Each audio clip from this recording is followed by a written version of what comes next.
How many hours did it take Helen to drive from her house to her parents' house?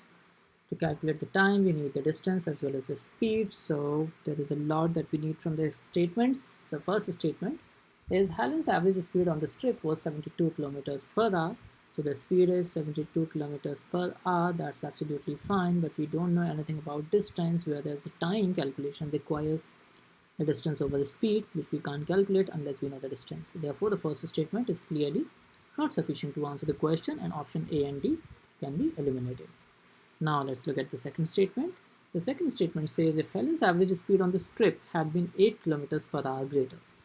Let's assume that Helen's average speed was s. Had it been s plus 8, it would have taken her 1 hour less. And let's assume that the distance is d, then the time it would have taken at a usual speed would be d over s, and time taken at the faster speed would have been s plus 8. And the statement says that the time taken would have been 1 hour less. That means the previous time would be 1 hour more than this time. And here we have an equation, but we have two unknown variables s and d. Therefore, the second statement also is not sufficient. We can't find out the value of both two variables in one equation unless there are some restrictions placed, which here are not. So the second statement also is not sufficient. Now we need to combine the two statements.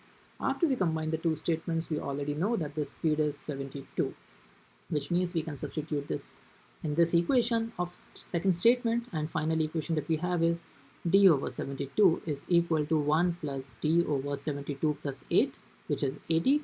Now we have an equation in only one variable, so we can find out the value of d, and as long as we have d and s both, we can find out the time as well. Therefore, together the statements are sufficient to answer the question, and answer to the question becomes option C. Together the statements are sufficient, but individually they're not. Thank you so much for watching this video.